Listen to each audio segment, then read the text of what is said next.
The little girl who became a great doctor. I want to tell you a story about a little girl named Amina. Amina lived on a plantation in Jamaica, where her family worked as slaves. She was only 8, with big, bright eyes that dreamed of a better life. Even in the hot sun, while working in the fields, Amina's mother taught her about plants. "These plants can heal us," she would say. Amina listened carefully, remembering every word. She loved watching her mother make remedies from herbs. When someone was sick, her mother would mix leaves and roots, and soon, the person would feel better. Amina wanted to learn more.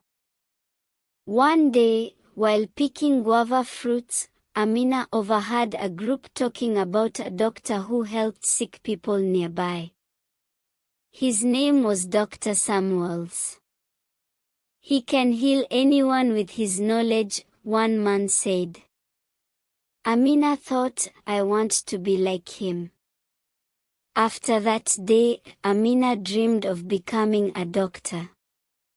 But there was a problem. As a slave, she could not go to school. There was no money for education. But Amina was determined. She promised herself she would find a way. Amina began to collect herbs after her work in the fields. She studied the plants her mother showed her and mixed them with care. Each evening, she would practice what her mother taught her. The other children called her the little healer, and they would come to her for help when they felt unwell. She would cheerfully treat their cuts and colds with her home remedies. Amina grew up as the years went by, but her dream never faded. One day, she found out that the local doctor, Dr. Samuels, needed help in his office. Amina quickly gathered her courage and went to see him. "Please, sir, I want to learn." "I can help you," she said. Dr. Samuels looked at her, surprised by her determination. "You are just a child," he replied gently. "Why do you want to work here?" "I want to learn to help my people." "I want to be a doctor," Amina answered, her voice steady. Dr. Samuels saw the fire in her eyes, then after a while, he agreed to let her help. Amina began washing his tools and observing how he treated patients. Every day she learned new things about medicine, and soon he trusted her to help him with small tasks. Once, an old man came to the clinic, very sick and unable to walk. Dr. Samuels didn't know what to do.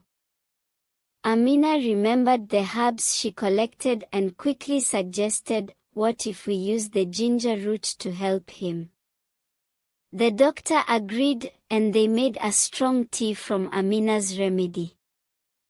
The old man drank it and felt better in no time. Dr. Samuels was amazed. "You have a gift, Amina." As the years passed, Amina learned everything she could. Eventually, she received a chance to study in a real school. Amina studied hard, often late into the night, dreaming of the day she could be a real doctor. Eventually, Amina became one of the few women of African descent to graduate as a doctor. Her heart swelled with pride as she wore her doctor's coat. She returned to Jamaica to open a clinic in her village. Amina became known as Dr. Amina, the healer who cared for everyone, regardless of their background. Years later, many people lined up for help at her clinic. They told stories of her childhood, the little girl who dreamed of becoming a doctor.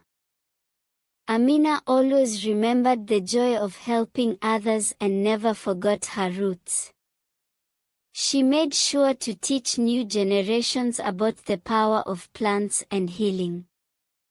One day, a little girl came to see her. She looked small and scared. "I want to be a doctor, just like you," she whispered. Amina knelt down and smiled. "You can be anything you want to be, just believe in yourself and never give up." And that's how Dr. Amina became a hero in her village.